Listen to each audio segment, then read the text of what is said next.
پاکستان کی پہلی ڈرائیور لیس کار کی کامیاب ٹیسٹ ڈرائیو NED یونیورسٹی کے انجینئرز نے آرٹیفیشل انٹیلیجنس کے ذریعے تجربہ کیا۔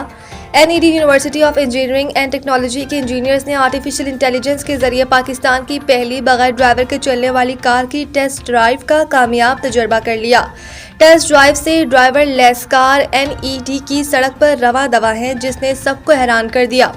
ڈرائیور لیس کار کی تیاری 1 سال قبل شروع ہوئی تھی اور اس پر کام NED یونیورسٹی کے national centre for artificial intelligence شعبہ کمپیوٹر انفارمیشن سائنس میں شروع ہوا تھا۔ چین سے درآمد شدہ الیکٹرانک وہیکل میں آرٹیفیشل انٹیلیجنس، روبوٹکس، میپنگ آن سینسرز، ویٹرن اور AI الگورتھم کی مدد سے اسے ڈرائیور لیس بنایا گیا۔ ڈرائیور لیس کار تیار کرنے والے انجینئرز کی ٹیم کے سربراہ اور national centre for artificial intelligence کے ڈائریکٹر ڈاکٹر محمد خرم نے دوران ڈرائیونگ میڈیا کو بتایا کہ ہم نے اس پروجیکٹ کو اب میچورٹی تک پہنچا دیا ہے۔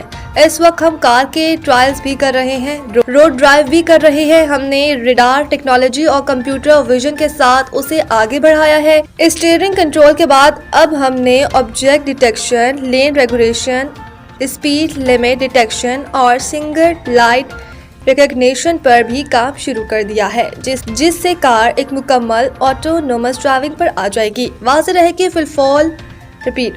کہ فی الحال گاڑی کی سپیڈ الگورتھم میں 15 سے 20 رکھی گئی ہے۔ آٹونومس ڈرائیونگ میں ٹرننگ موڈ اور سامنے سے آنے والے کسی بھی ٹریفک کی ججمنٹ موجود ہے۔